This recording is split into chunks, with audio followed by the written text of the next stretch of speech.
All right, so we got a front porch remodel, water coming into the basement. We have to put in a French drain in the front. We'll put that over here, probably a second one on that side. But we're taking out the deck footing so that we can put in cinder blocks right over here and then get the water. The sidewalk is sunk in toward the foundation because the foundation sunk a little bit, so the water was coming over the sidewalk. And there's your little river path right into the area well. So this is middle stage of taking the stairs off. Obviously it's expert construction under there, so we'll probably take out the stair, oh man, stringers. Three step stringers, we'll take those out. And yeah,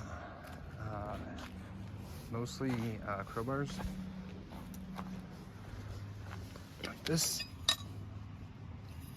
Pry them out. We got all kinds of nails and screws and wood. Destroyed this one, of course.